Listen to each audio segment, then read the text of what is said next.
pledge allegiance to the flag of the United States of America and to the republic for which it stands, one nation, under God, indivisible, with liberty and justice for all.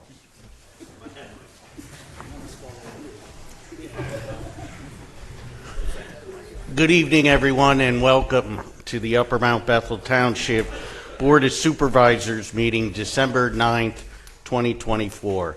In attendance tonight, we have Supervisor Albert, Supervisor Friedman, Supervisor Erler, and I'm Supervisor Birmingham. Supervisor Ekman is absent from tonight's meeting, and we hope she feels better. We do have a quorum for tonight's meeting.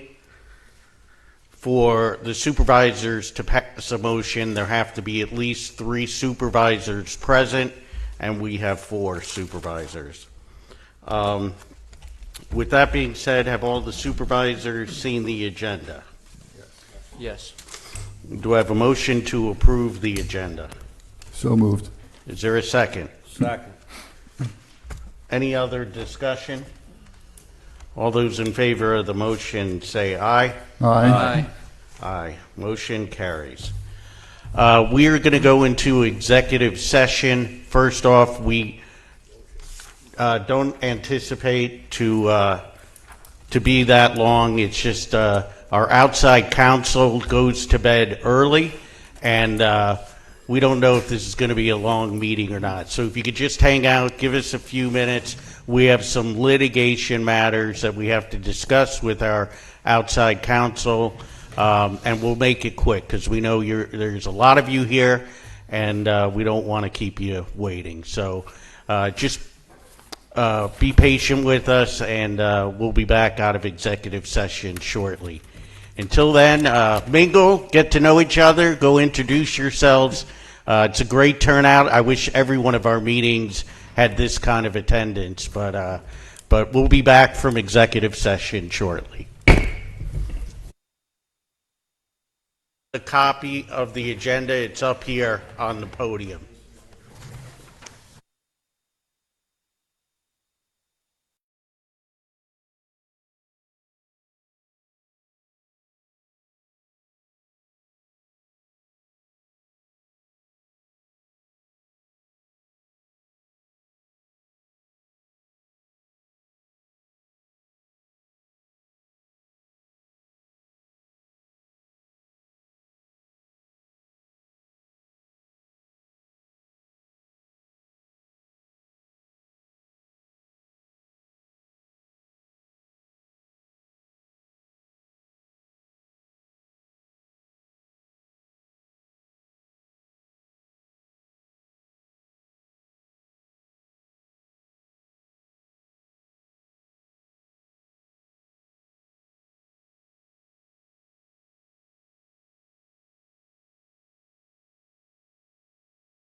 Into order.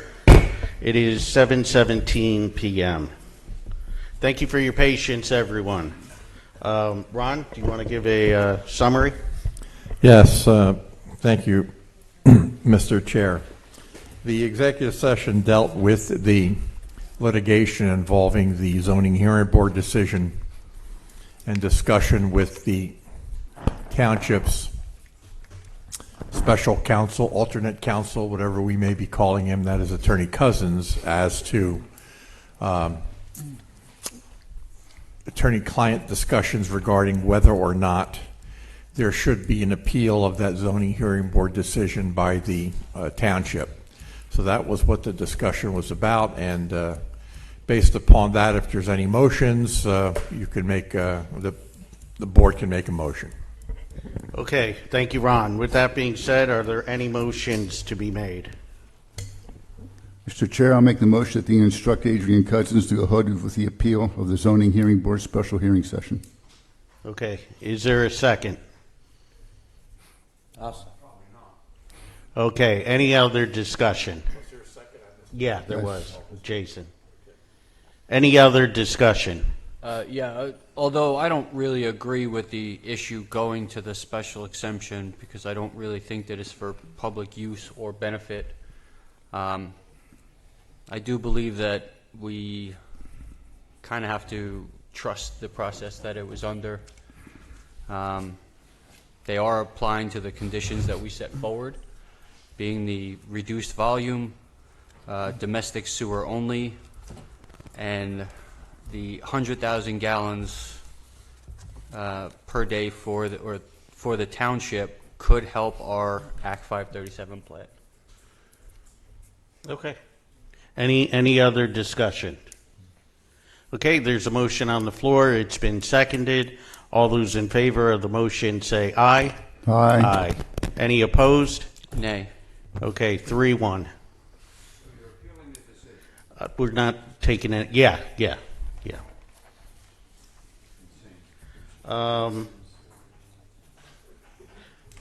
Okay, I will open it up for public comment. I just want to read one thing before public comment goes forward. And this is our somewhat of our just disclaimer. Board of Supervisors is... Sorry. Well, Nick's going to sing some songs.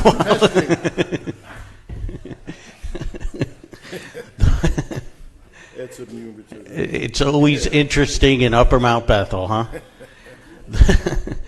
The Board of Supervisors is currently involved in negotiating with a third party on a major project which could have both short and long range significant impact to the future of our community. It is imperative to the success of these negotiations that they remain confidential at the third party's request. The board has retained the services of a consultant to assist and guide us in this endeavor. The board will advise the public of the status of the negotiations when appropriate, and also expects to involve a community-based organization of our residents to participate. So we just ask that there's no questions about the company that's coming in here. It's confidential, and we want to preserve the relationship that we have with the party. Okay? With that being said, does anybody want to make a public comment? And Ray, I know you wanted to reserve some time. I do. I need about 8 minutes if I can be granted 8 to 10 minutes of talking time. Okay, and I don't need that much time. okay, how many people want to make a public comment? If you could raise your hands. Okay, that's fine then. Then I can give you the 8 minutes. All right, Bob, you're up first. And just name, address, and the floor is yours. And Nick, you'll keep time. Yes, I do. Okay. Mr. Chairman, may I approach the board? Yeah. I'm just going to give you something, just to remind you of something that was just said. And I will talk about this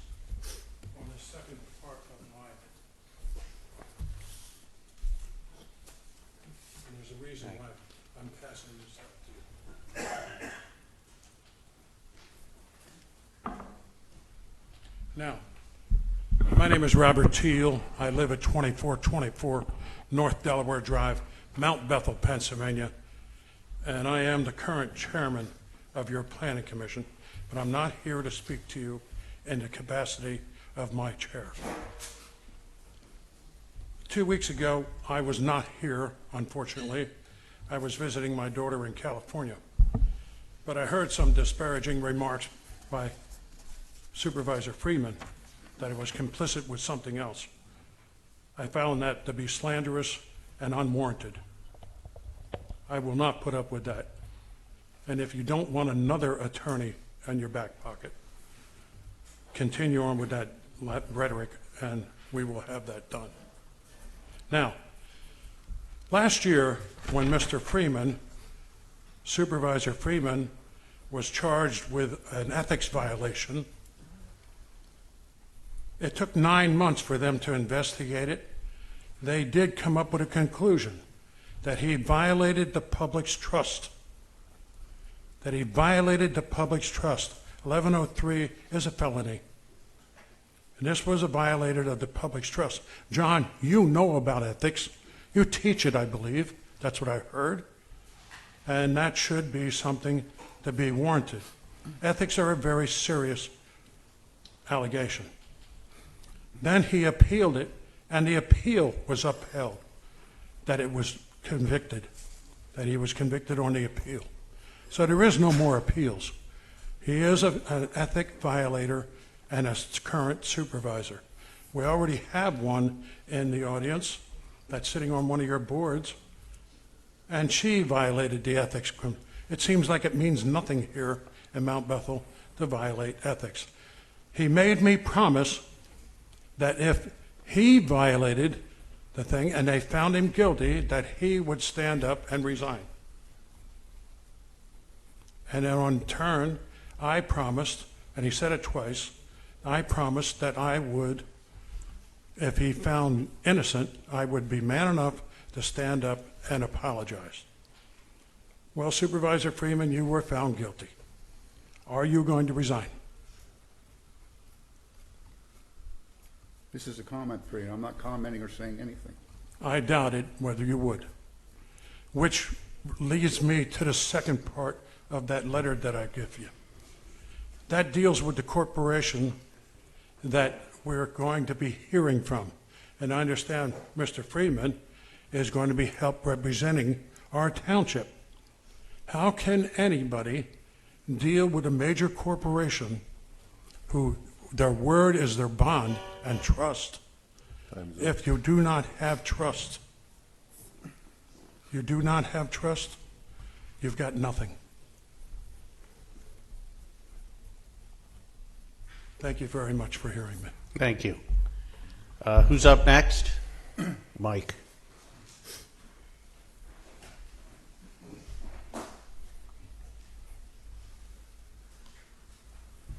Michael Onufrak, 43 Summerfield Drive, Mount Bethel. It's a different topic than what Mr. Teal spoke about. I appreciate the fact that you have decided to protect the public's interest in appealing what I believe is an erroneous decision from the zoning hearing board. And Jonathan, even, you know, I've had some conversations. You just don't have the facts right. And I understand, because I keep hearing rumors, that if the data centers comes in, that probably they don't have any need for the drip field. So whatever happens to it is not going to have a negative impact on my property. And I assume then that you would just cancel the appeal. So I know there have been some people in the audience who complained about the fact that we're paying an attorney to do that. But I pay taxes too. So part of that attorney's fees are from my taxes. And I think it's money well spent. And if you end up having to cancel it because that party that comes in doesn't need it, that's all the better. So I appreciate the fact that you did file the appeal. Thank you. Thank you. Chief, did you want to make a comment? Yeah.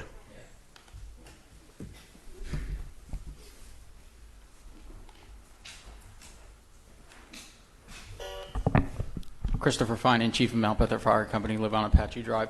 Nice to see everybody here tonight. Mine's along the lines of some fire safety stuff. It's that time of year where we're kicking on our heaters and everything, so please be mindful. Make sure your chimneys are cleaned, your furnaces are serviced, and check your smoke detector batteries and CO detector batteries. Your smoke detector should be replaced right around every 8 to 10 years, and your CO detector should be replaced around every 5 to 7 years. You can get a combination smoke detector and CO detector, but please make sure those are in your houses, especially if you have gas or oil burners. So, on the other hand, we've had 2 fires recently in the township, one at Chelsea Sun and one just the other day in Evergreen Village. I just want to give a big shout out to Mount Bethel, North Bangor, and even Portland's firefighters. You guys are very lucky to have the volunteer firefighters you have. They are very talented, take training very seriously, and we are very lucky to have 3 departments that have the experience and the talent that they have in their departments. So, thank you. Thank you, Chief. And no doubt about that. We have 2 volunteer fire departments and close relationship with Portland Hook and Ladder. And they were right there at the fire on, I think it was Saturday. They were right there on top of it. And I talked to the couple who had the home. I talked to them yesterday, Joe and Anna. And I was going to make that in an announcement later, but I'll do it now while everybody's here. But thank you to the fire departments, and thank you to Tuscarora, who is going to take them in for a couple of weeks while they make their next plan of action. So thank you to Tuscarora, and we've collected donations so far up to $2,000. We are collecting clothes for them. I have their sizes. It's on my Facebook page, or come see me up here. And if you want to make a donation, whether it's a gift card or a financial donation, this couple lost everything. And they're a nice couple, really are. And I just can't imagine around the holidays what they're going through. So if you do want to make any sort of donation, financial or clothes, you can drop it off at the township building. Before you leave tonight, if you got an extra $5, you come right here, give it to our township secretary, and she'll collect donations for this nice couple. So thank you, Chief. Anyone else? Public comment? Charlie. And Ray, I'm going to let you go last. Okay.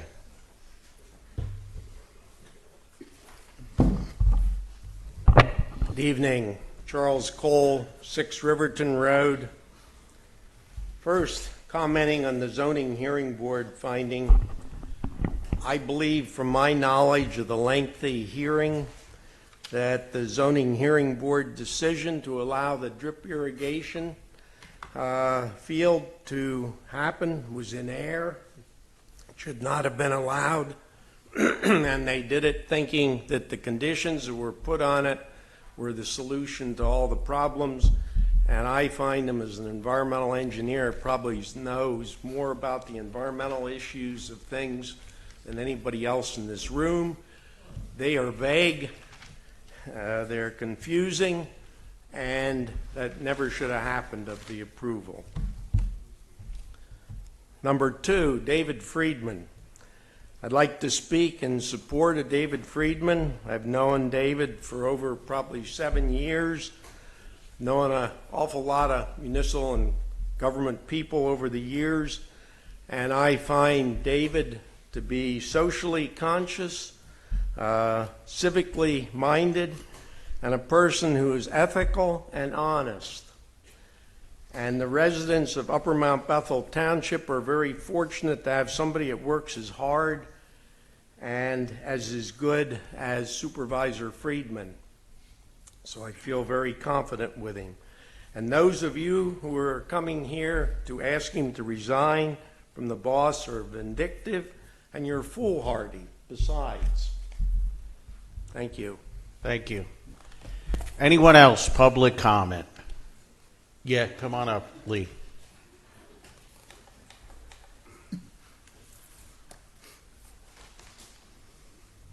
Lee McDonald, 1221 Belvedere Corner Road, Mount Bethel. I wanted to follow Charlie for a particular reason. I'm grateful to him for at the last supervisors meeting, he recommended visiting the Siegel Museum in Easton, you may remember that, to explore the Warehouse Valley exhibit. It's a museum. And Charlie, your suggestion was worth $8. So the exhibit opened my eyes to the consequences of generic warehouse development, often in communities that should have had the foresight to work with the commercial and industrial property owners who might have brought them higher quality jobs, better ratables, and fewer trucks.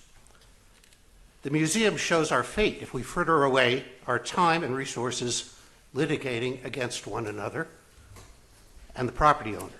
Remember, this is America. Lou Hector ultimately has the right to build on the land he owns, originally zoned by our township for industrial use 2 decades ago. Back him into a corner, and he can build something really crappy. He tells us that regularly at the economic meeting, at the town hall, and earlier. I don't think he's kidding. A new year is almost here. This year, instead of making blocking Hector your #1 priority, I'd like to suggest some new priorities. How about figuring out how to make our township safer so that residents don't have to wait 41 minutes for police to respond to a breaking and entering incident in progress? Ask Russ. How about upgrading our sewers so that fellow citizens don't live in 19th century sanitary conditions? How about figuring out how to reduce the impact of ever higher garbage fees? And finally, how about developing a broader tax base and reducing the burden on the 17% of properties who pay full property tax? Fixing all that takes money and commitment. We don't have the money. Building a healthier, safer, and economically sustainable community means finding motivated partners willing to commit. Whether our future means working with Amazon or Hector directly, that will only succeed once we stop catering to the single issue activists who would rather lay across the tracks than give an inch. As history in the Warehouse Valley exhibit shows, short-sighted thinking usually backfires, leading to outcomes that stop us from achieving the community we deserve. Thank you. Thank you, Lee. Anyone else? Public comment? Yeah, Ron.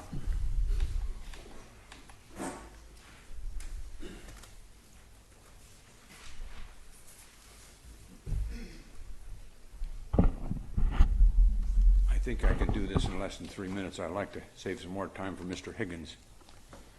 It's amazing you're going to appeal when in fact the zoning hearing board put on conditions that were beyond even what the Board of Supervisors had recommended before the zoning hearing board.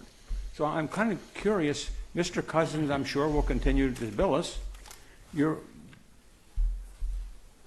adding up all these legal expenses to us with this alternate solicitor. I'm not so sure what his position is, and we have a very good solicitor right there, but it's just mind-boggling that you would be doing this except to appease certain people. The other thing is you're hiring an expert now to do what Mr. Cole says. He created this phrase, cost-benefit study.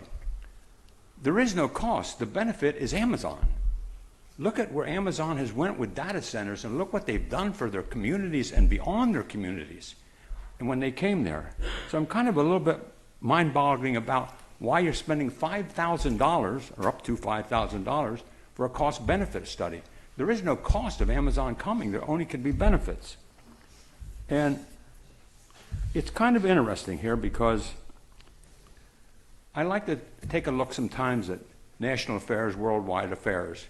Syria, a dictator, a family that controlled for 50 years. Finally, the people rose up and they overthrew. And people often say to me, well, who runs Upper Mount Bethel Township? Pretty evident. We all know who runs Upper Mount Bethel Township. It's Charlie Cole. Pretty evident. He has a lot of influence here. Okay? Yeah, you can laugh. You can laugh. All right, keep it down. You can laugh all you want. It's a fact. So I guess what I would say is, for the people here who want to take back their government, evidently, and they should, maybe they need to overthrow the dictator. Even though he's not on the Board of Supervisors, he unquestionably, behind the scenes, runs this township. Thank you, and I'm... Good job, Ron. All right, Fran, come on up.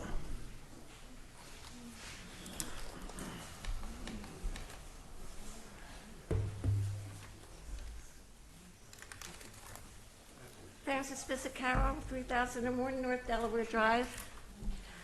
I thought we aren't supposed to know who the people are or what company is coming into this town. I thought we were supposed to keep it quiet. Everybody's assumed it's Amazon because it was mentioned in the newspaper.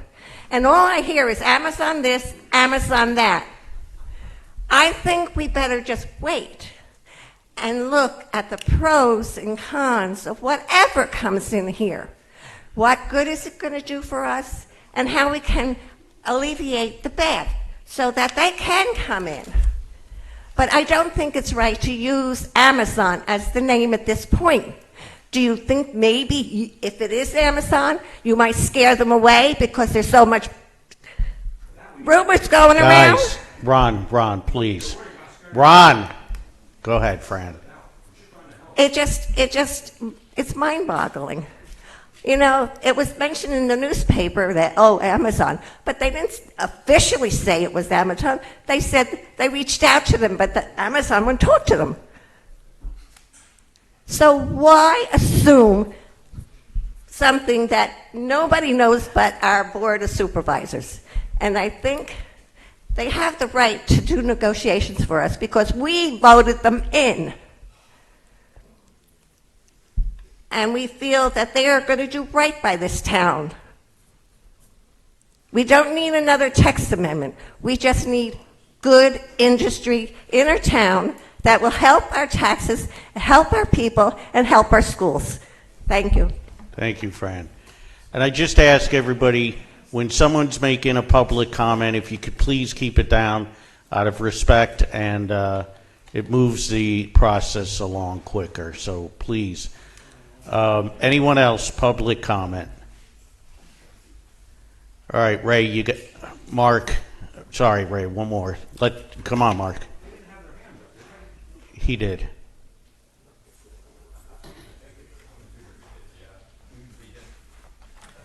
Mark Metzger, 114 Scenic Court.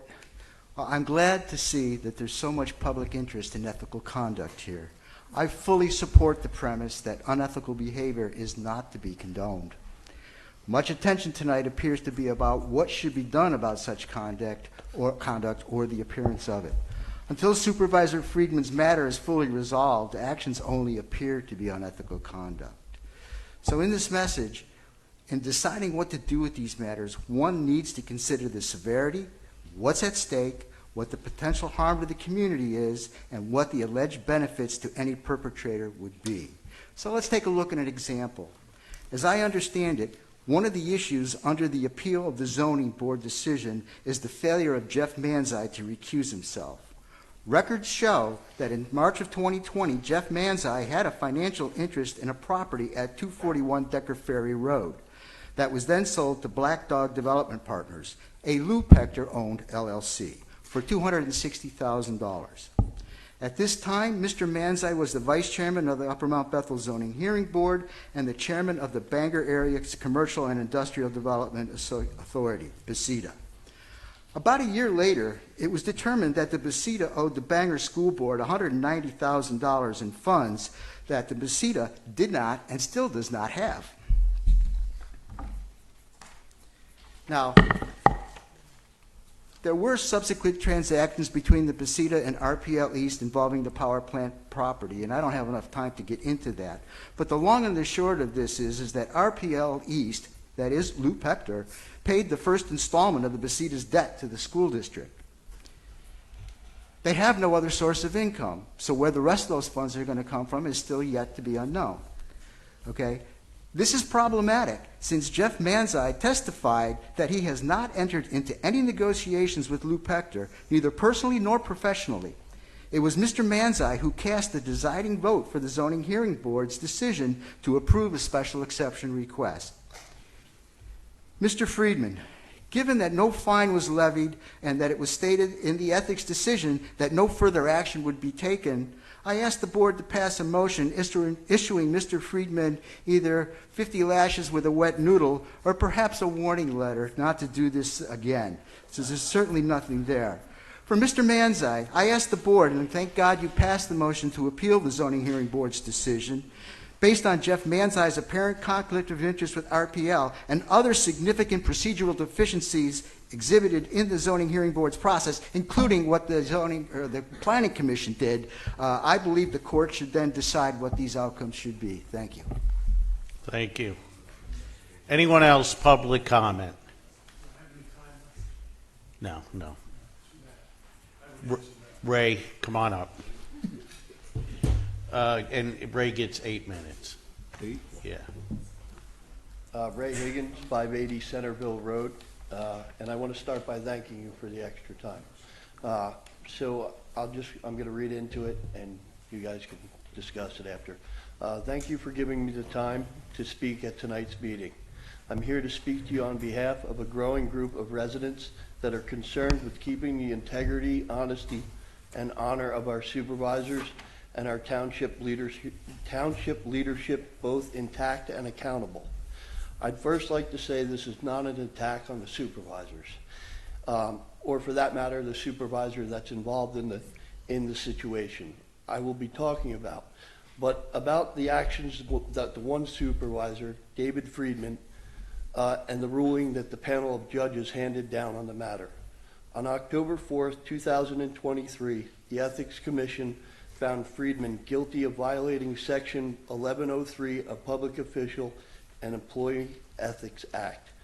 On November 8th, 2024, the three-judge panel of the Commonwealth Court of Pennsylvania filed their order affirming the Ethics Commission ruling that found Friedman guilty. On November 15, 2024, Mr. Friedman lost his appeal over the State Ethics Act violation. I want to make it clear to you guys that I haven't really had many interactions with Mr. Friedman, so it's not a personal matter. I don't know him personally. I just know the acts that happen and how they affect our township.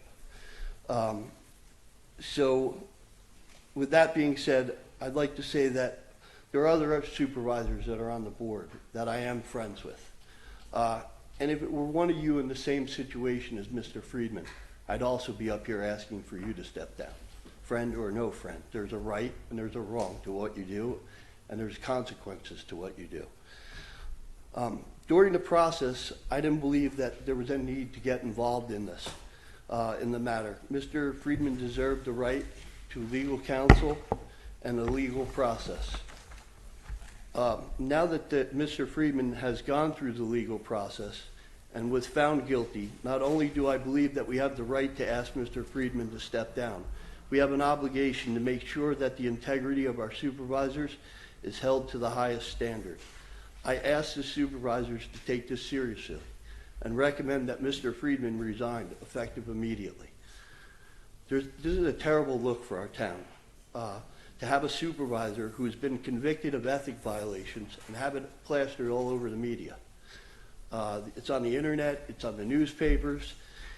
It's much more than that, though. It's more about the integrity, the honesty, the values that represent our township and our residents. You guys represent us, and that's why you were elected. It's in the township's best interest to allow Mr. Friedman to continue as a supervisor while we're negotiating and deciding on the township future. And as a business owner, I can tell you I would not want to enter in talks with someone I could not trust. Now I'd like to address Mr. Friedman directly. You stood before our community and you said you'd step down if you lost your appeal. This has not happened, and once again you've broken the trust of our community by not upholding to your word. A man with integrity and a sense of self-respect holds to his word. In short closing statement, I would ask Mr. Friedman to step down and not put our other supervisors in a position of having to ask you to resign. In the event that Mr. Friedman will not have the integrity to uphold what he has told our community that he would do, I ask our supervisors to recommend that Mr. Friedman resign from our supervisors board. There are more than 10 voices in our town that you hear every week. They're here, they're at home, they're watching, they're listening, and they're expecting you guys to do the right thing. And that is to tell Mr. Friedman that he should step down. It is in the best interest of our town for him to step down, and we ask you to uphold the integrity and the trust that was placed onto you by the community. Following that up with, I'd like to read what one of the judges wrote in his case. So Friedman's brief was so bad that Judge Fizio, writing for the court, stated that this court, like the commission, is uncertain what arguments Friedman is asserting, how he believes the record supports those arguments. Frankly, this is what the judge, frankly, anyone who is in public office should know that this was unethical.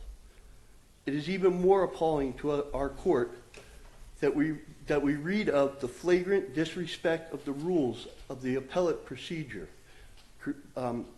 especially after it was brought to the attention of the attorney of Mr. Friedman. So you had a panel of 3 judges telling you that what you did was clearly unethical. You've come to our community, you've told us you're going to step down, and we are asking you to step down. And if you do not, we ask the supervisors to recommend that you step down. I'd like to give these to the chairman. This is the procedure from the court, and this is the procedure and the findings from the appeal. And I would like that to be available to all residents so they can see what the judges had to say. Mr. Freeman, I'm going to ask you, will you step down from your position as you stated to our community, or are you not a man of your word? One sentence from the Ethics Commission. We intend to take no further action regarding this matter at this time. They don't have to take action. They convicted you. You lost your appeal. You stood before us. And not only before us, then you thought it was funny and tried to make a deal with Bob that you would step down. Step down. You're not a good thing for this township. What do you think that these companies that are coming in that are going to negotiate with us will think about sitting across the table from somebody that has ethic violations? And I would say this to any of these guys up here, and some of them are my friends. I don't know you, but what you did was wrong, and you should step down. Thank you, Ray. Any discussion from the supervisors?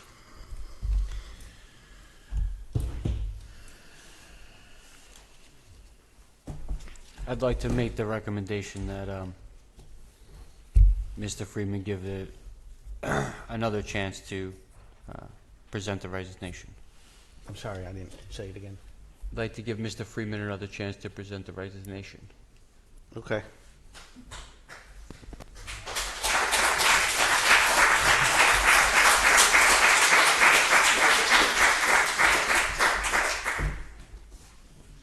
Anything else, David, or no? No. Okay. Thank you, Ray. Appreciate your time. Thanks for the public comment. Moving on, next bit is planned slate belt. Are they planned slate? Welcome. Good evening. Hello.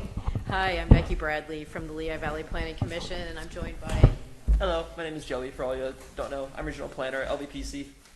Good to see you guys. Thanks for coming. Yeah, thank you for having us. So we distributed the final copies of the planned slate belt document.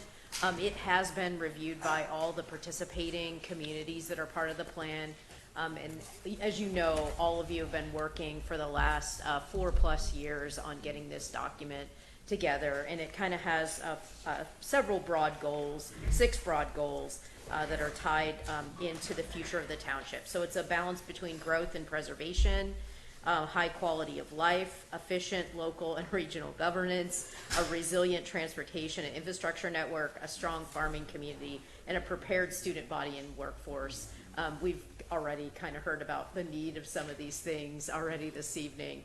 And so we're proud to present this document to you on behalf of the entire Slate Belt Steering Committee, and wanted to just see if you had any questions before you consider adoption. Okay, any questions from the supervisors? Yes, I do. To be honest, I have not really had a chance to fully go through this since I've been a supervisor. I've sat in the crowd and saw it, but I figured it was over my pay grade and didn't pay too much attention to it. Now that I'm in the seat making the decision, I do have quite a few questions.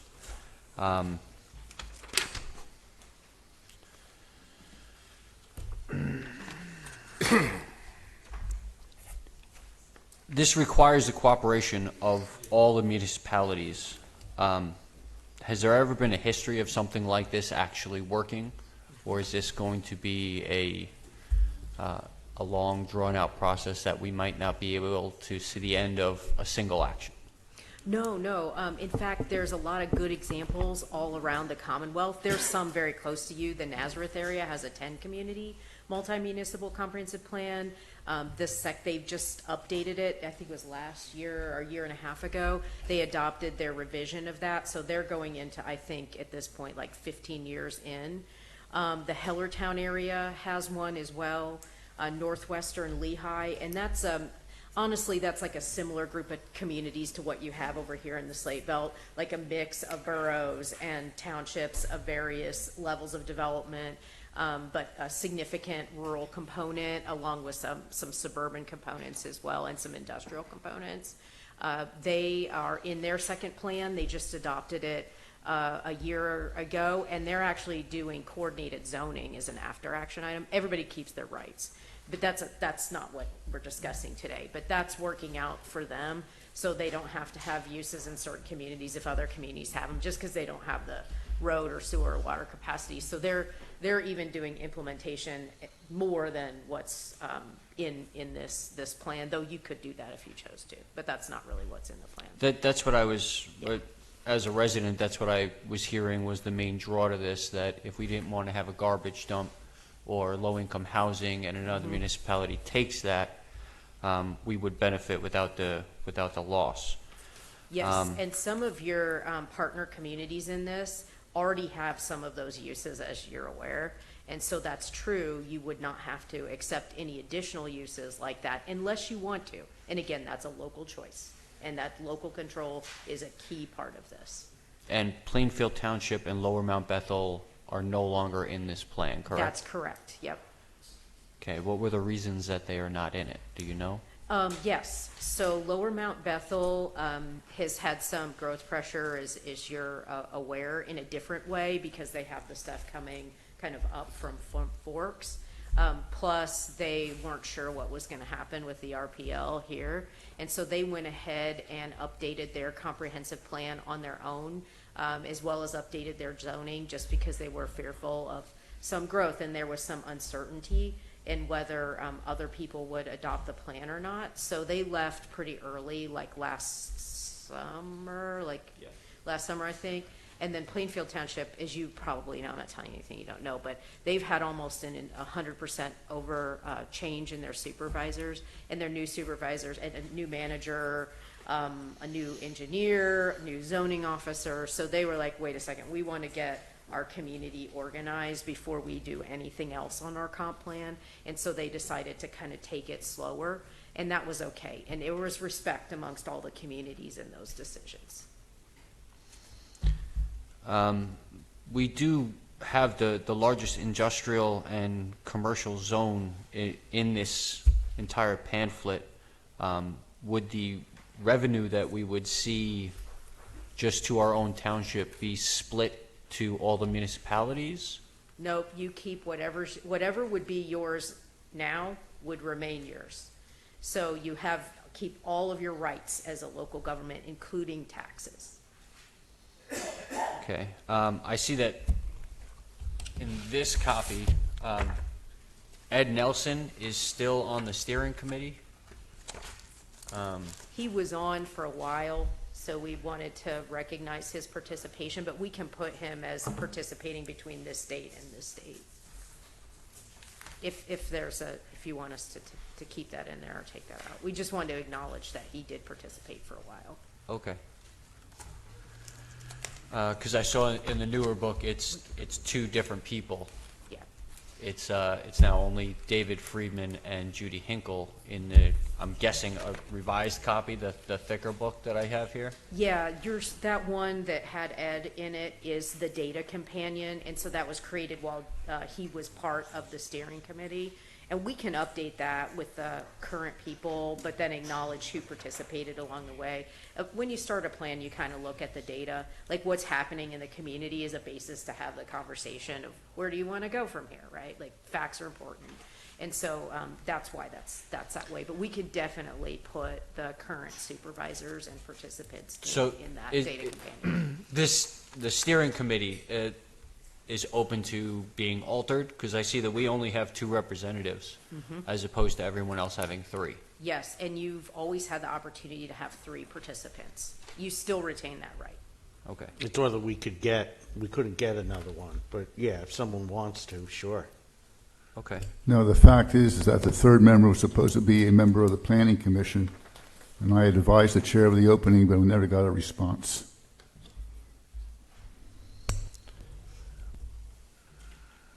I do see that our Parks Rec, our National Resource Plan, and our future land use is the most extensive of any other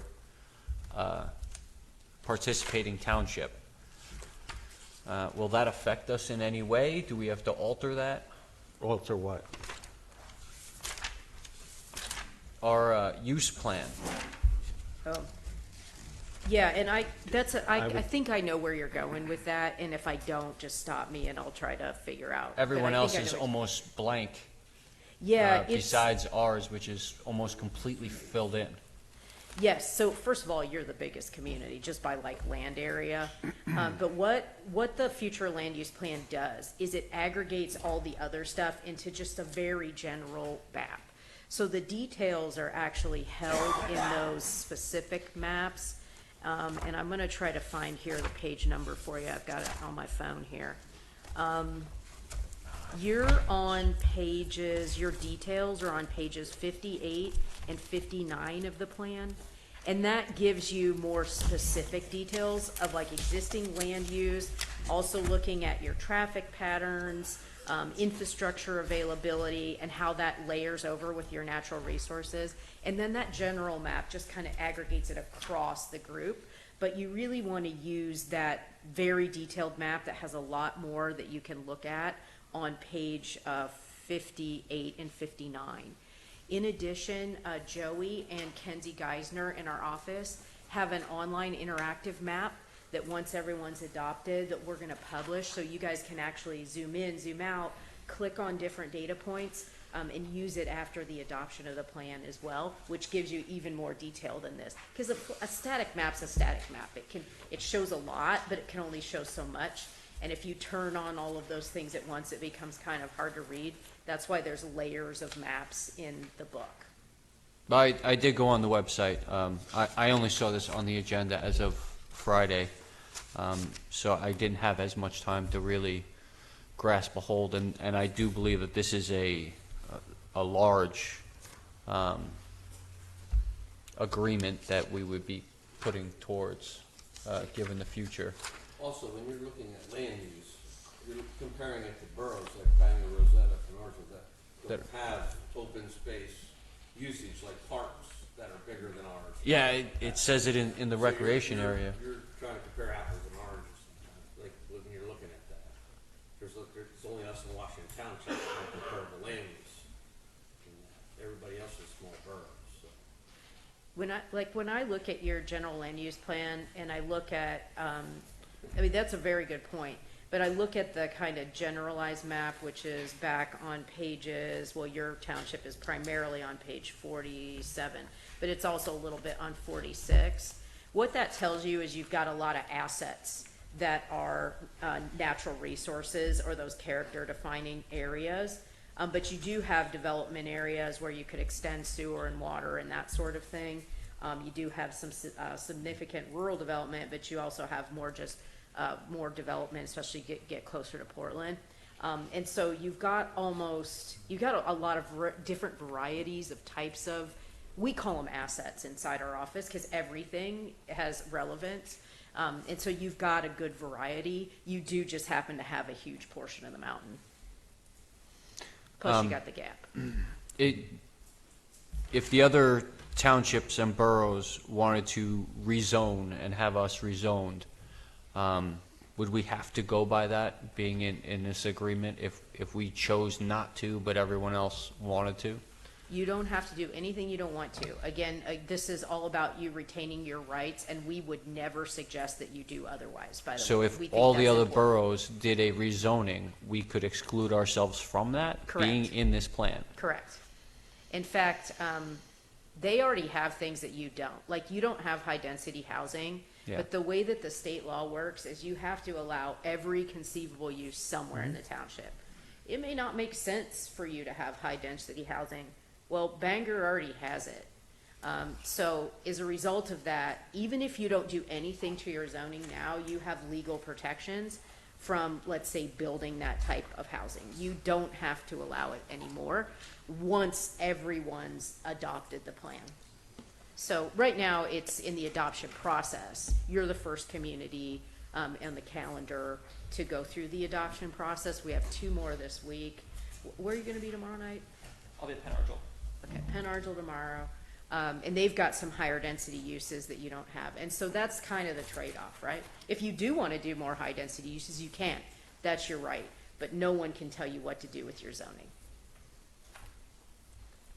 It just gives you protection if you don't want to allow something. And this is the only way to do it, is be in a multi-municipal plan. I do see some of the benefits, especially the cost of a comprehensive plan is significantly reduced if we are in this group. Yeah, and this is your comprehensive plan document, by the way. And so you have already paid for this.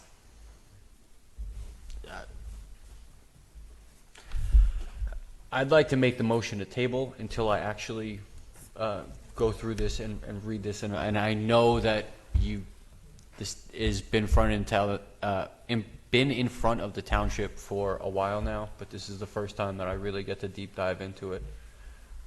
So I would request a little bit more time just to go through it a little bit more. Becky, we have a special meeting on December 20th. If we put it on the agenda for the 20th, would that work? Special meeting on December, that's a Friday? Yeah. Friday night fun in Upper Mount Bethel You guys are Township. in it to win it. I think I could make that work. Yeah, it's here. Yeah, It's at 7 o'clock. yes. Okay. Or is it 6? Did we say 6? Are you going We early? never decided yet. Let me think. Right now, let's say 7 o'clock. If it changes, we'll let you know. It's either 6 or 7. Okay, so the only thing we have to worry about is advertising requirements, and we probably need to talk to our solicitor about that. Okay. Tomorrow morning. Let me see if I can text him. Okay. He might kill me if I text him now, but it's okay. Okay. Let me see if I can get an answer. But like right now, we'll just operate off the 20th. And Supervisor Iyer, if you want to call us and with any specific questions, I can leave you my card. Joey or I are more than happy to talk to you. Please do that. Yep.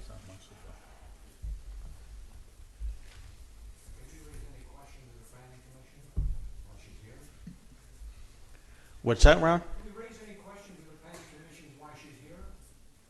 The- I think what's relevant is, Becky, I used to be on it. Thank you. Yeah, I remember. If you recall, Upper Mount Bethel Township was always, in my opinion, considered to be a recreation area up here because of the national park, the county parks, and whatever. I find it kind of interesting who our two representatives are now on this issue, but is that still the thinking that we have on the planning commission? Because back then, my argument was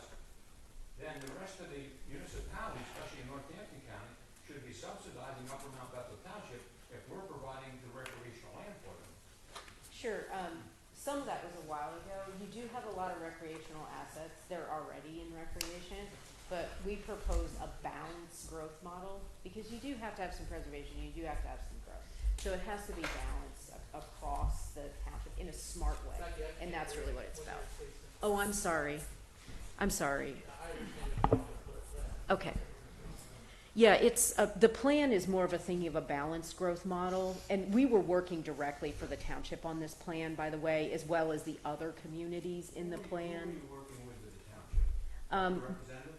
Yeah, well, we've been working with a lot of folks. Your previous manager, Mr. Nelson, was on the committee, and then Mr. Friedman was on the committee, and recently we've had another representative come on to the committee as well. Yes, Ms. Hinkle. Yeah. But again, I go back to if you take all the land in this township that's not rateable, between everything imaginable, and I can rattle them all off, we have a lot of open space here already. You do. But again, when you look at this plan basically is a plan of Lehigh and Northampton County, the whole valley. This is your specific comp plan. I understand. Yeah. But It's separate from that. You represent the Lehigh Valley Planning Commission 2 times. Yes, the correct. entire county. And that is my concern, and it's always been my concern as to what the thinking is of the Lehigh Valley Planning Commission. And I go back to, again, we have a lot of recreation up here, but nobody subsidizes the recreation that we provide. People come from all over to walk around Lake Mincy, but we get nothing out of it, actually. Thank you. So I think it is important to note that, like, while we are, both Joey and I are employed by the Lehigh Valley Planning Commission, our job was to work for you the entire time. Part of the reason why we like to do municipal work, when it makes sense for us to do municipal work, is it makes our work better across the region too. So it allows us to hear from you and to understand your needs in more depth than we would if we were just working on big projects across the whole region. So we really have appreciated the opportunity to work with you and the other Slate Belt partners on this. Ron, one. One last question. High density housing. You're saying about Bangor, the real estate building, the high rise and whatever.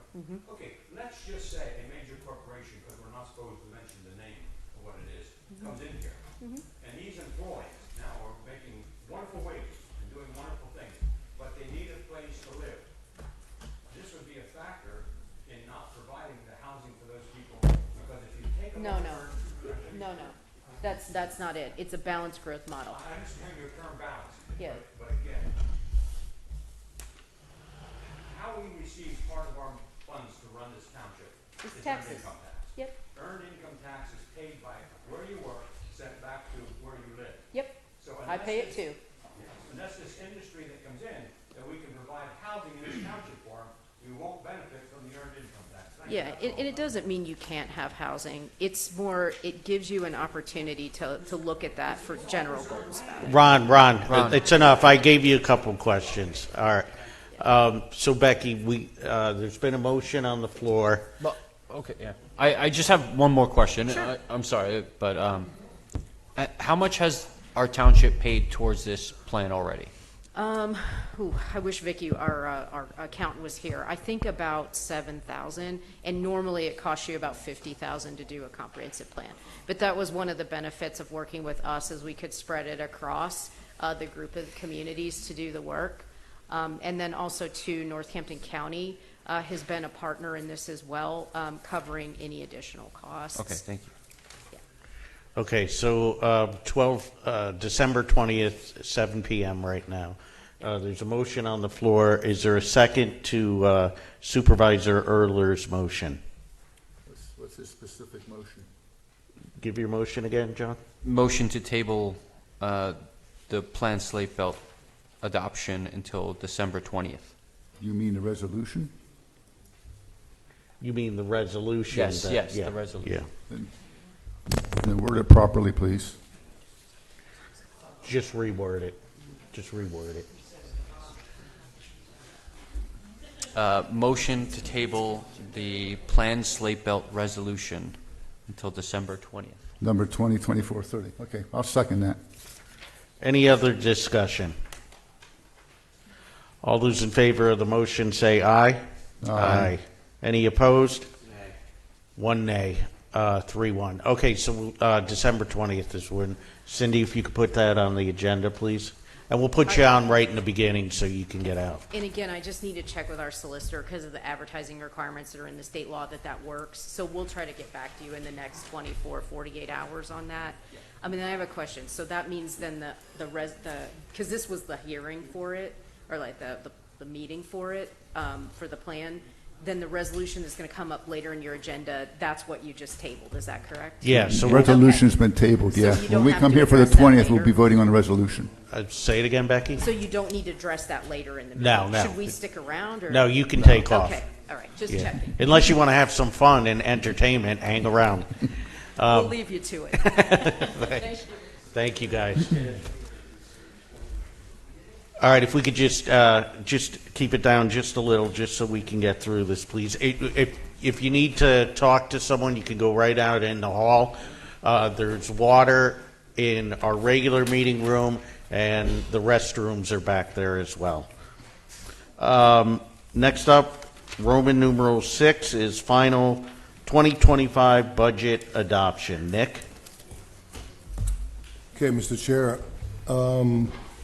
Last meeting, I mentioned that we made one change to the budget, and I wanted to speak to the public about that. There was only one person that actually was challenging the budget or talking about the budget, our former chairman, Mr. Pinter, and I went over all of his concerns, and one of them was the park event donations. And while we were going over that, we didn't have, because of the date of the actual printout was October, we didn't have the Veterans Day donations that were in that category, in that chart of account, which is 367,020. I emailed everybody, so everybody has that. All the supervisors has that. So it was $13,000, so I added that into the budget for that line item. So obviously with a balanced budget, you have to, when you add it there, you have to add it into your expenditures. So I added that into our 400 and 352 account, which is account liability insurance. I still have not gotten back from our insurer the cost of our insurance, which will be going up.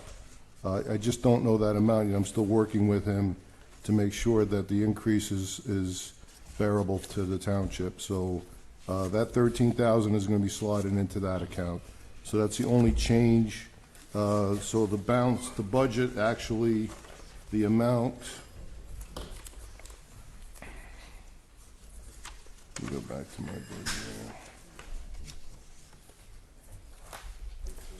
So the total budget will be $5,386,182. So that is the budget that we'll be voting on if we choose to vote tonight to adopt the budget.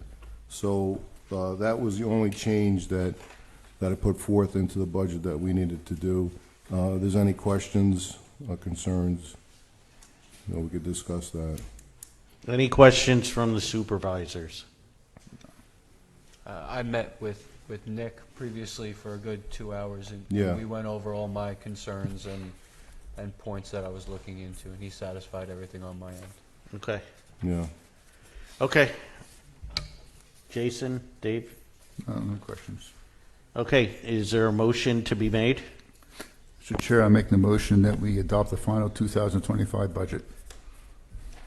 Okay, is there a second? I'll second that motion. Any other discussion? All those in favor of the motion say aye. Aye. Aye. Any opposed? Motion carries 4-0. Thank you, Mr. Chair. Thank you, Nick. Number 7 is a consent agenda. This is where we vote for approval on certain number of items that come up on a regular basis. So we have our November 12th, 2024 meeting minutes, November 25th, 2024 special meeting minutes, exonerations, refunds. Does any supervisor want to take any of these 1 through 3 under the consent agenda and move them out under action items? Okay, with that being said, is there a motion to approve the consent agenda?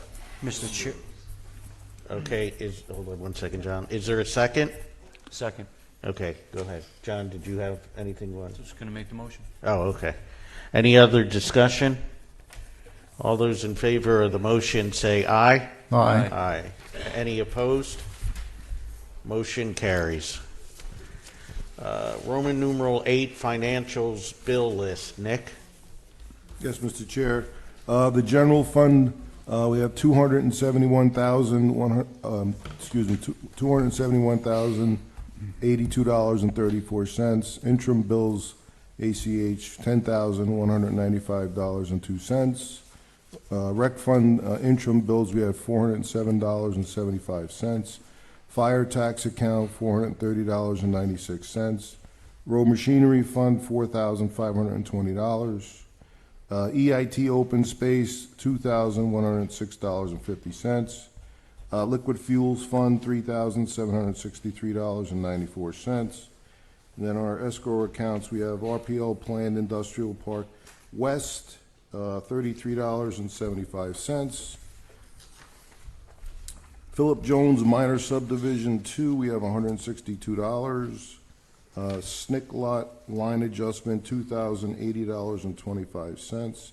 Carter lot line adjustment, $1,051.00, for a total of $295,833.51 for the total bills for this month.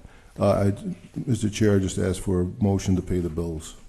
Okay, do we have a motion to pay the bills? So moved. Is there a second? Second. Any discussion?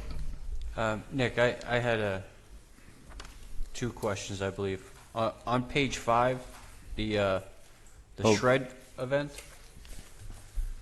Page 5, the shred event? Yeah. Did we receive any money from the shred event? No. So that is $870 we pay to have that shred event? Yes. Okay. We do accept donations, if that's what you mean. Okay. But nobody pays, we don't ask for a fee. Okay. But you had a good turnout that day, Yeah, right? we did, yeah, we actually did have a good turnout. Yeah. Okay. And I see that there's a loader rental. Yes? That's out of the road machinery. Yeah. Do we know how long we're going to be having that? 3 that loader months. 3 months? Yeah, so December, January, and February, and then we'll be giving it back like the first week of March. And this is the amount per month? Per month. 4,500? Yeah. Mm-hmm. Okay. Pretty similar to last year. I know, but we just bought a new loader for... Yes. To preserve the loader, and plus if there's a downage, if a loader's down, how we load in the trucks. So for safety reasons for our community and for saving our extending the life of our loader, not using that to load the trucks. Salt is very corrosive, as we know, and the reason why we had to get rid of the last one is because we only had one and the wheels were rotted, which is unusual. But with salt, it's just so corrosive that you're spending $280,000. You want to preserve it and get more time out of that machine. But also the safety factor. If the loader goes down, how we load in these trucks, we got to fight a storm. So I think it's well worth it. Does the loader that we rented have that extended height? That No, was because we use a needed for ramp. the one that we purchased? We use a ramp. It's a smaller version, but we use the ramp to load the trucks. Okay. I have no other questions on the bills. Okay. There's a motion on the floor. It's been seconded. All those in favor of the motion say aye. Aye. Aye. Any opposed? Motion carries 4-0. Roman numeral 9. So resolution 2024-30, planned slate belt multi-municipal has been tabled to December 20th. And yes, we're having a special meeting on December 20th. We had to push a couple things back off this meeting, and it's stuff we have to get done before the end of the year, so that's a reason for the December 20th meeting. It'll be right here. Right now it's 7 o'clock, but just keep an eye out on the Township Facebook page, and we'll let you know, if the time changes. Or you can always give us a call at the Township building. Next up is under Roman numeral 9, Resolution 2024-31, Mount Bethel Fire Company truck lease. Ron? Thank you, Mr. Chair. We can probably do 2 and 3 together because they sort of go together. But let's talk about the resolution first. The Township received a packet from the Community First National Bank with respect to the lease purchase of a new Pierce Enforcer fire truck for the amount of about $850,000. And the resolution is to enter into that lease purchase agreement with the the Community First National Bank, and I'll just read the text of the resolution where it indicates that the Township represents that the lessee, which would be the Township, at tonight's meeting by motion in accordance with the law approved and the execution of the equipment lease agreement, that the representative of the lessee, which is basically the supervisors, hold office as set forth. That meeting of the governing body at which schedule was approved and authorized was duly advertised, called, and regularly convened and attended. That there has been no event or condition that would prevent the Township from entering into the master equipment lease purchase agreement. That all insurance is required has been purchased, and that the lessee, in accordance with the requirements of law, has fully budgeted and appropriated sufficient funds for the current budget year to make rental payments, and the fiscal year of the lessee is from January 1 to December 31, January 1, December 31. And the amortization schedule, which we received again for the truck, was again for principal amount of $865,400. The first payment will be due October 1 of 2025 for a little over $318,000. There will be no purchase option at the end of the first year. And then second year to 10, the second year payment is $258,000 and some change. There is a purchase option at the end of that year if the Township wants to purchase the vehicle. And then starting December 1, 2027, the yearly payments are approximately $58,000. And again, there are purchase options available as each of those years go by. And that being said, that is the resolution for adoption to allow the Township to enter into this lease purchase agreement with respect to this fire truck. Okay, and Ron, do you want us to do a motion for the resolution first and then the lease agreement? Yeah, well, because they're separate here, do a motion on the resolution first, and then I'll get right into the lease agreement. Okay, is there a motion to approve resolution 2024-31? So moved. Beat me to it. Okay. I'll second. Second. Any discussion? Yes, I have a couple things. Yep. Maybe Chief Fine, if you're there, you can answer. I just want to make sure there's going to be a maintenance program on this new vehicle. Will that be through GLIC or will it be an outside agency? It'll be through GLIC. Are you going to do yearly pump certification? Yeah. Yep. Yeah. And hose testing. Yep. Is that done? Is that That'll be through probably Davey Bellis, Oh, yeah, The hose yeah, testing, yep. So, and the ladder testing also would be through Yeah, him. he does, I mean, Yep. he does the pump certifications too, so. Yeah. I just wanna make sure there's a good maintenance program. 100%. Yeah. Same people we use now to come do our stuff all the time too. We use so. The only other thing I would say with this is, because this is a lease agreement, if there's failure to pay by the township, the truck will be removed. It's not affecting the township in No. a negative way. It's a lease agreement, it's not. The truck is the collateral, not the township. Not the township, the truck is the collateral. That's all I wanna know, Chief. I just wanna make sure there's a good maintenance program. on Yes, it sir. and Okay. Make sure everything's good. Thank you. Ray, you had a question? Oh, come up to the mic, please, because there's people listening from home. Isn't the fire truck part of the NID? Is that the township's responsibility now, or is that still part of the NID? No. That nib, The NID, I don't know where the NID stands at this point. But the fire truck wasn't part of the, no, the NID was for a ladder truck, which is a totally Yeah. different animal.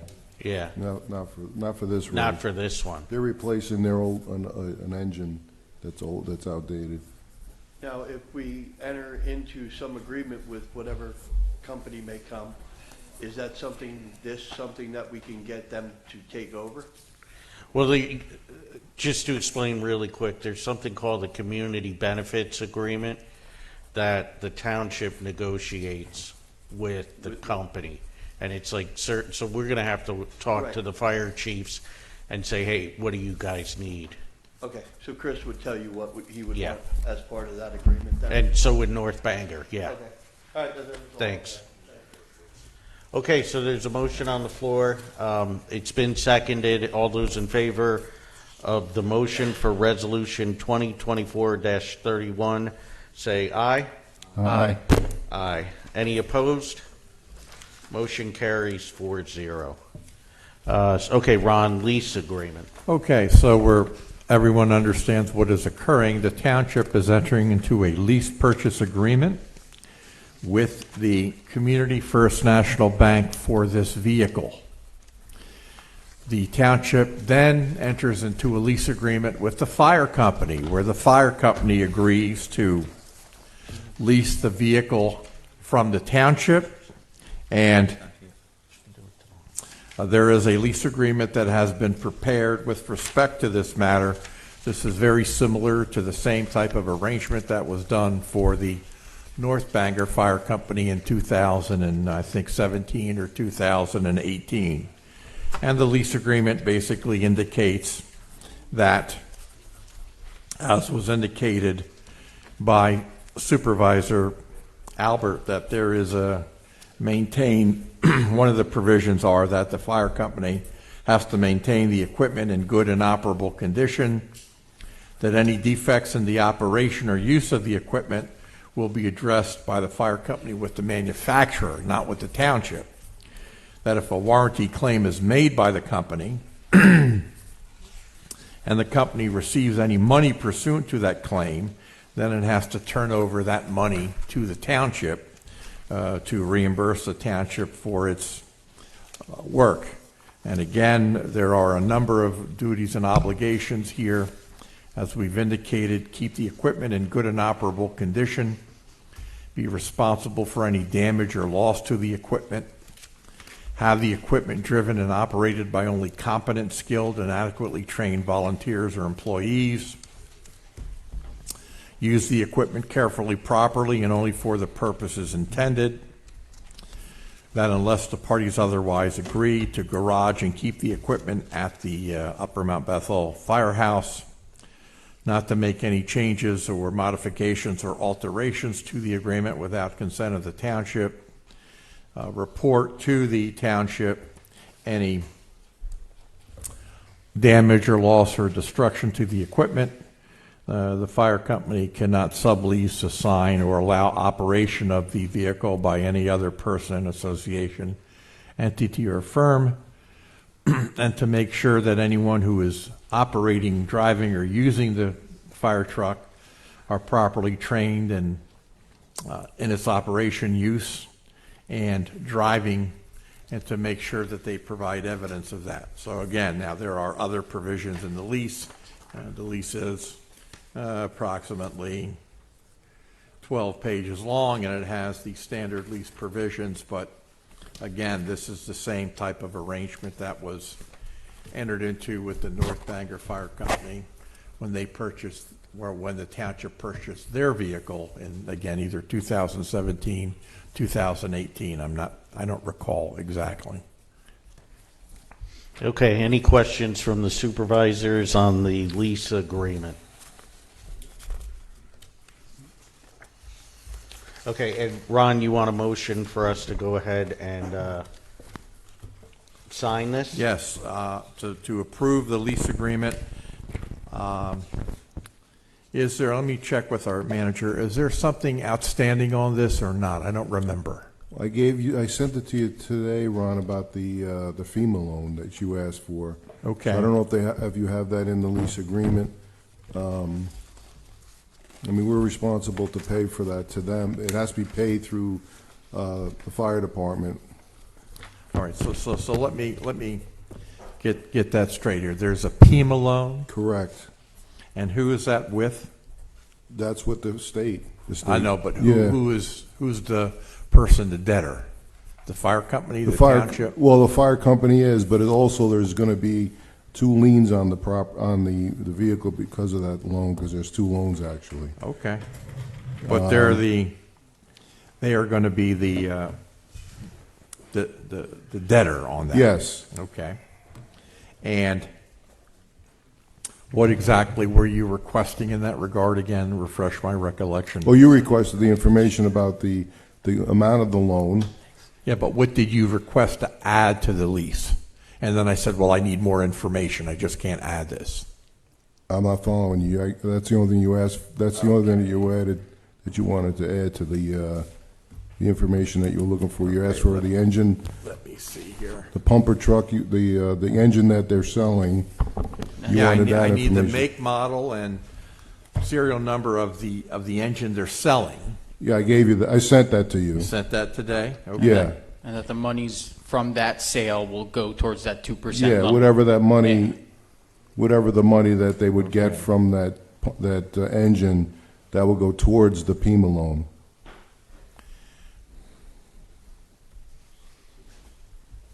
Just give me a moment here as I catch up. Yeah. Well, whatever they get for the. All right, and do we know how much that PEMA loan is or not yet? Yeah, hold on a second. Were you going to include this in the lease agreement? We're talking about it now, and if I have the information, I was going to answer your question and say, make a motion to approve the lease agreement with this addition. Yeah. So this way we don't have to come back another time to do it. Yeah. The 2% loan is $318,881. 318. 318,881. And that's both loans, or just the one loan is all I have to reference? One loan for PEMA, and then the rest is coming from our lease, which is the total is $865,400. That money that they receive from PEMA will be the first payment into the lease loan. All right, so the money of the sale of the other equipment, as I call it. That's separate. Yeah, that's a whole nother separate. The other equipment, that money that they sell. All right, stop for a second here. You're getting me confused here. I was told you're buying a pumper and you're paying for it.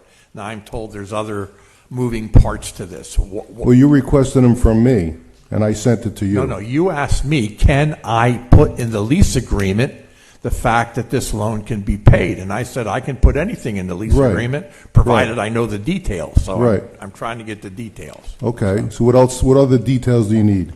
So I was saying here I was going to put in the lease agreement the fact that the sale from, I call it the other equipment. Now, you're saying it's something different. The engine that they're selling. Okay. That money will go towards paying the 2% PEMA loan. Correct. Of $318,881. That's the PEMA loan, correct. Okay, now is there another clause or provision No. that has to go in here? No. For some other loan?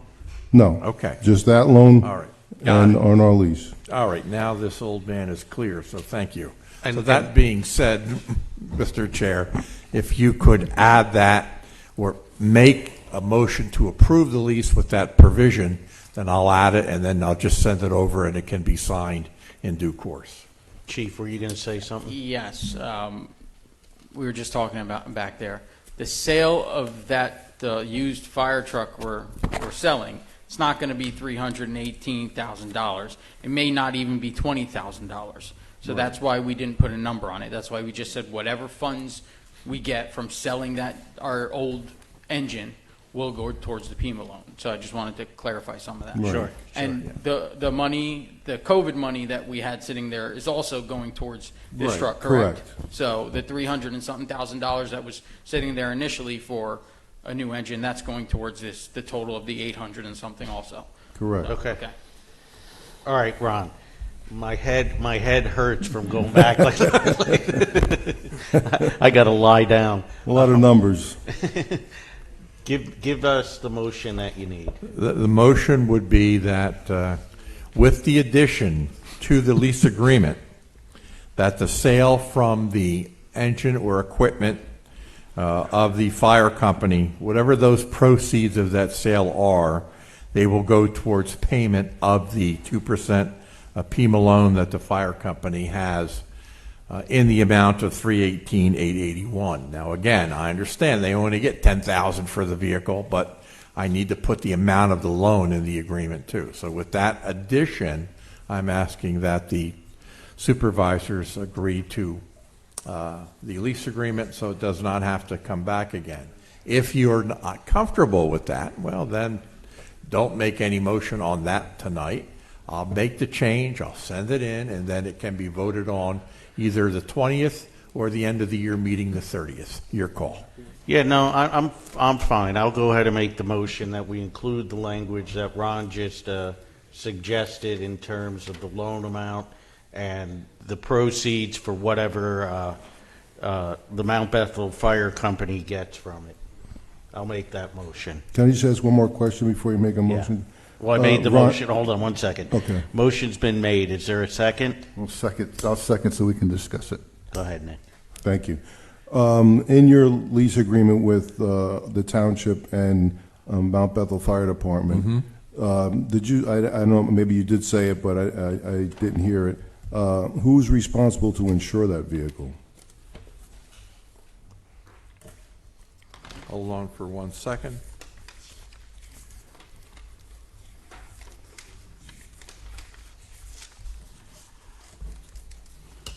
The lease agreement, again, follows the same as was done with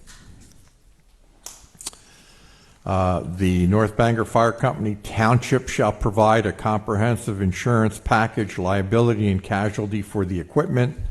Said coverage shall include general liability, vehicle collision, workers' compensation, comprehensive property casualty, and such other coverage as the parties may be able to agree. In consideration for the provision of insurance by the township, the company agrees to participate in and accept and implement reasonable safety and loss prevention programs designed to reduce losses and premium increases as specified by the insurance carrier. Written evidence of the company's participation in such programs shall be provided to the township on an annual basis, and this insurance coverage is required by the master lease agreement that you're entering into with First Community National Bank. All right. Expecting the township to pay the insurance, not some other, because again, First National Community Bank could care less about the fire company. They're entering into the lease agreement with you, Right. meaning the township. Right. So they expect the township to pay all of those. Now, if you want the fire company to pay back the township for these, I can put that in, but that's not how it reads now. Right No. now, it's the township. No.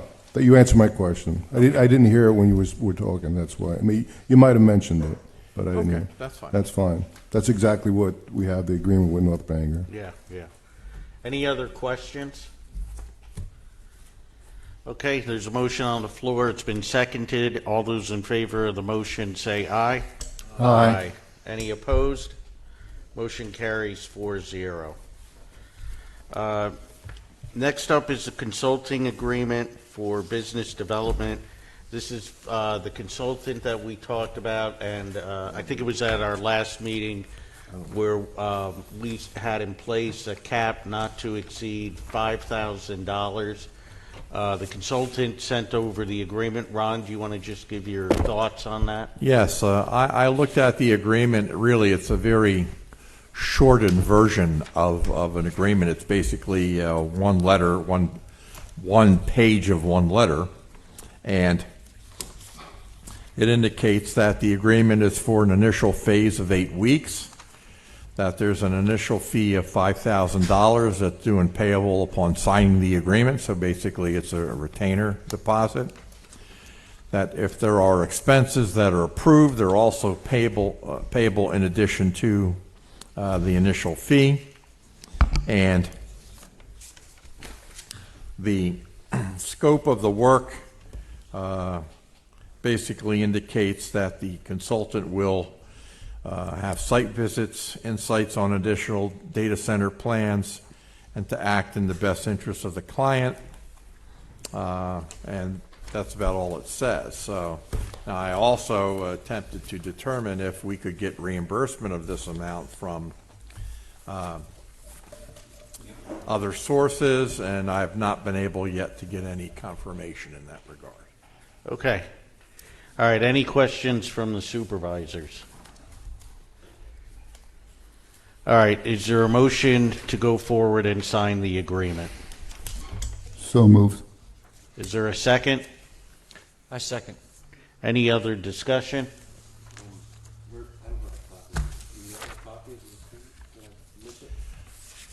I'm not sure, but I will give you... I think it was sent to everyone. I'm not... Here, let me pass it down, and then you can look at it. It's very short, so it will not take you a whole lot of time. That's okay. Yeah. No problem at all. It's very brief. It's open-ended.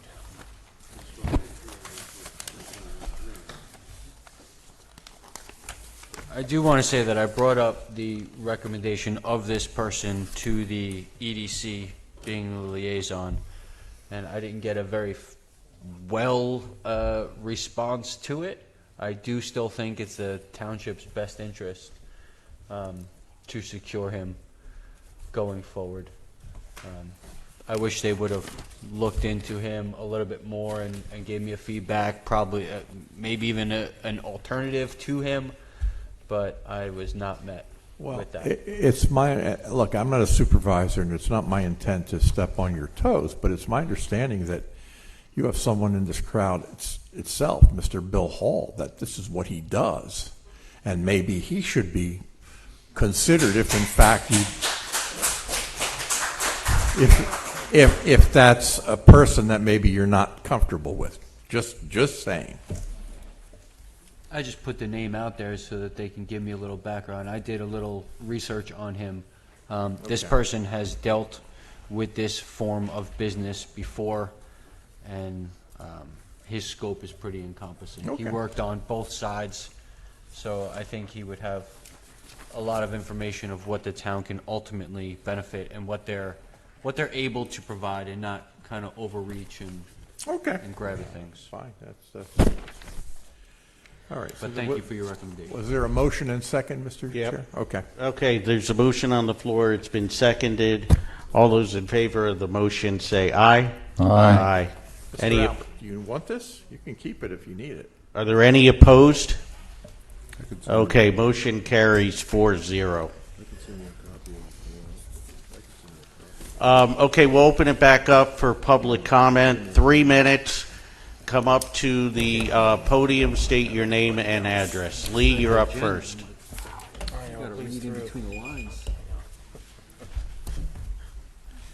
Hi, Lee McDonald, 1221 Belvedere Corner Road. Different topic. Just want to mention that last Thursday, we had the last meeting of the year for the zoning board. And from what I understand, Jeff Manzeyes, whose name was mentioned earlier, has said his term is up. And I urged him to put in a letter requesting or consideration for another term. He said no. He has his own reasons. I suspect he probably thinks the politics of this board wouldn't permit it. But I just wanted to put in a good word for him, because I've spent the past year listening to him getting torn down. He's been a zoning board, he's decades and decades of service. I've known him for a while, and I don't even know all the things he's done. He's been on the zoning board, economic development. I think he was a supervisor. He was on some other boards as well. But as you know, and as you do, he put in hundreds or thousands of hours, drove in many miles, gotten a lot of grief. So it would be very nice at one of your next meetings if you offered a resolution of thanks, just thanking him for his service. And if he doesn't want to serve, he doesn't want to serve, and he's got his reasons. But anyway, I would just recommend that so we can end this on a nice note instead of tearing one another down. Okay? Thank you. Thank you. Chief. What the fuck? Again, Chief Fine, Mount Bethel Fire Company, Apache Drive. Scott Mikesell, President of Mount Bethel Fire Department. On behalf of Mount Bethel, we just want to thank you guys for your continued support. Thank you, Nick, for all the work you did. And especially thank you to the residents for your continued support over the years, because it's our money that's going towards it, and we take protecting you guys very seriously. So thank you guys again. That's what we just want to say. Thank you, guys. Thank you both. And thank you to all the, You guys do all a the great members. job.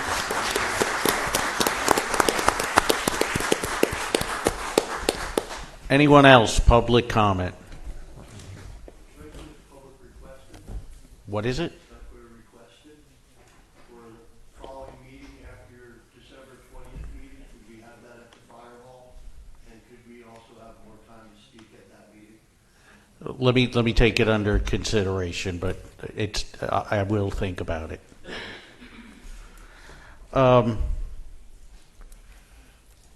Anyone else? Public comment. Announcements.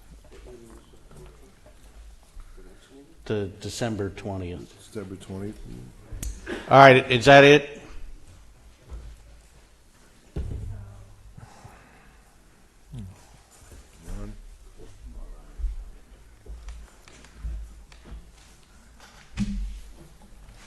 I was glad to see that you're putting the excess money in the legal account. Certainly the bills from Gross McDonnell are going to go up and up and up and up. So that was a good move, I guess. The outfit you're hiring on a one-page letter to do the benefit analysis of the data center, as somebody said, this was a recommendation from the lawyer that sued River Point Logistics, RPL. I mean, tell me this isn't tainted. Did you really want to hire? First of all, we've elected a board of supervisors to look at the benefits and sit down with Amazon, the data center, sit down with the data center to get the, what we could get out of them. So why do we really need somebody else to do that? And would they know our needs? But then it also not only says the 5,000, which you did say a cap of 5,000, it's now 5,000 whatever other expenses they run into. So there is no fixed amount, I guess, at this point in time.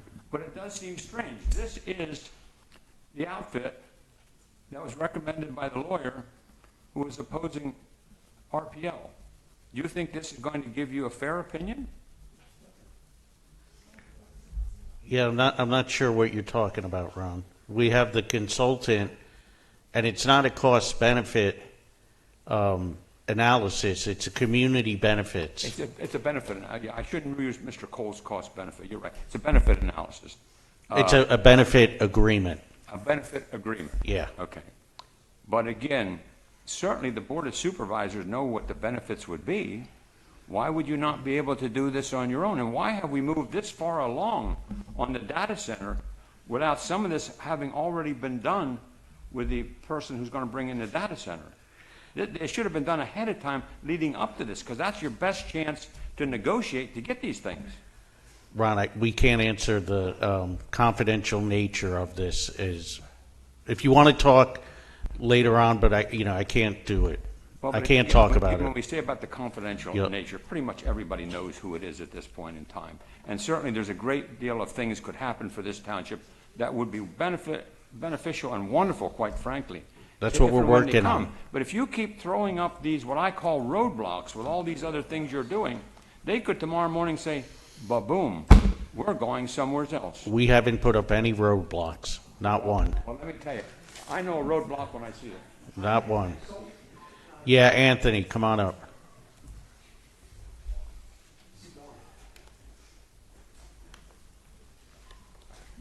Anthony DeFranco, 81 Cross Hill Drive, DeFranco. Just got a question. You're talking about the data centers. Have any of you gone to see one? Have you ever gone out to, where is it, out there in Salem Township? Have you asked RPL if they would take you to another one down in Georgia or down out in Arizona? Or you guys don't even know what they look like. Yeah, confidential, but you can't compare the Salem Township with what's coming in here. Well, you compare it to ones that are somewhere else in the country, down in It's, Philadelphia. the Salem Township is nothing like what's coming here. Okay, well, can you at least send 2 guys and maybe some economic development people? Yeah, no doubt. No? Yep. I mean, I'm sure they'd be willing to flip the bill of the transportation. I mean, you guys haven't even looked at one to see how much noise, if there's noise, how much truck traffic, which there's none. And we're not worried about noise. We've been talking with the consultant, and Why don't you guys get 2 of you? yeah, we're going to. And We've been 2 guys from economic development. Sure. And Stavros, and go visit one of these. we've been talking about doing that. We're going to do it. I haven't heard anything about it. It's confidential. We can't talk about it. Well, I think it's a good idea. Thank you. Personally, I called up Salem Township to try and speak to the supervisors. I haven't gotten a call back, but from what I'm to understand, that is built around a nuclear reactor. So that is completely different. I did have a lengthy conversation with Stavros. I talked to a data center manager on one on Long Island, a lot smaller, but he gave me a lot of info of what's currently going around with the residents that are closest to it. And I also spoke to one of the largest engineering firms that builds and designs them, and I spoke to him for about 45 minutes, no cost, which was amazing. I picked his brain as much as I could. He gave me a lot of good info. So I am trying to do the research. I would love to go and actually see one of equivalent size to something that might go here. Getting the consultant and doing this is all well and good, but they haven't bought the location. This isn't set in stone. That's why us kind of Watch the confidentiality. pushing names around is kind of unwarranted. If everything falls through, then we're arguing about nothing, and we're back to square one. Anyone else? Public comment? No, Ron. I had a minute 20 seconds if you check with Nick. I had a minute 20 seconds left. I'm just going to give you some information. Set back down. If you want to know who Give referred... him. Hold on. Give him his minute. Ron, hold on. Give him his minute 20. Just state your name again, please.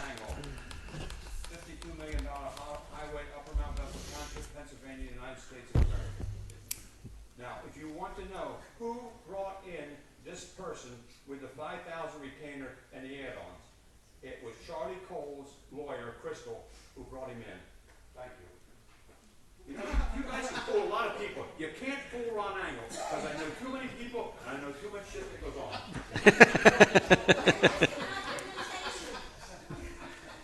Michael, on your drive, 43 Summerfield Drive, Mount Bethel. Hey, Ron, nobody's preventing. Hey, Mike, bring the comments forward. No, nobody's preventing a data center from coming here. But it's not peaches and cream. You should read more to see in some of these big data centers how much opposition there is in the neighboring towns. It's not necessarily the greatest thing ever for any town. You need to do some research yourself. But you didn't want drip irrigation. If they come, there will be no drip All right. Is there? Is there anyone else for public comment? Okay, moving on. Announcements. Supervisor Erler.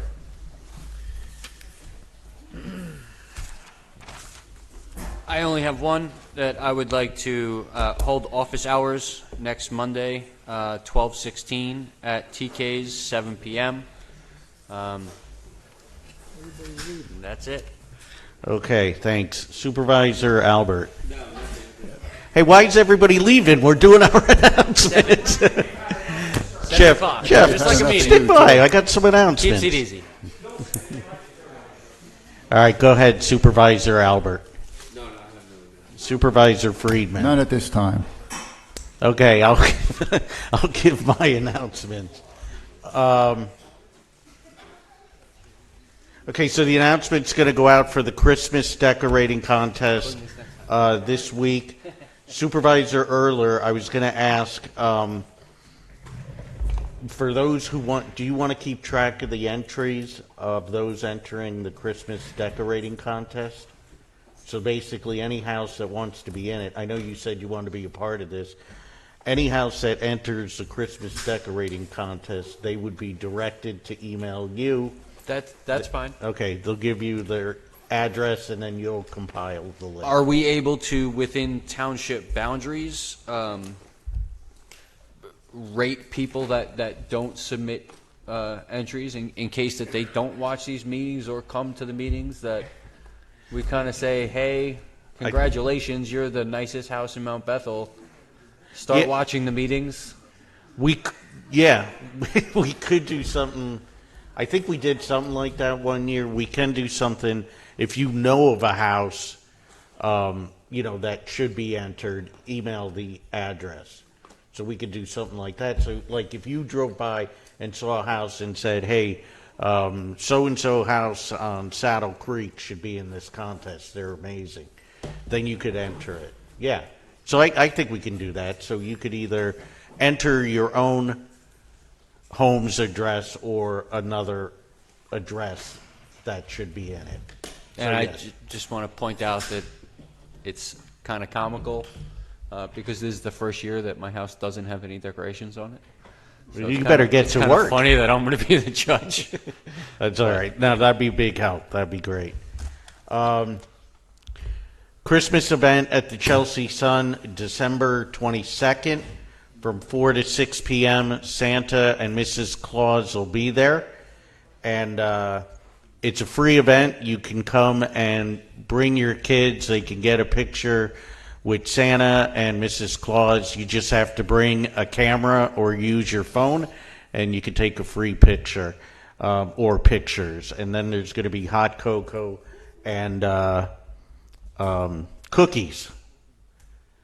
Let me see. I'm working on the next community town hall. I've been trying to wait for Centronia, the ambulance company that was going to come forward with a proposal.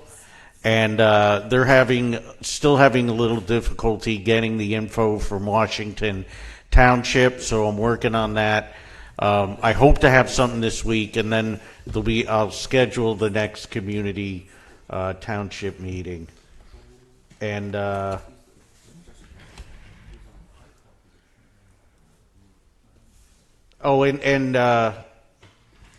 for the fire that happened on Evergreen, I also wanted to thank Supervisor Friedman and Lynn Manzi. Those guys waited out until like midnight for Red Cross to come, and they stayed with the couple even after the fire department left. So, I thank you guys for doing that. That's it. We lost half the crowd. Motion to adjourn? Yeah. Second? Second. Any discussion? Anybody else want to say anything? Mr. Chair, just want to make sure we're having a December 20 meeting then, and then a December 30 meeting. Correct. All right, because I advertised that weight and sign ordinance for the 30th. All right, thank you. Those are the last two meetings. Okay, all in favor of the motion say aye. Aye. Aye. Any opposed? That's all, folks.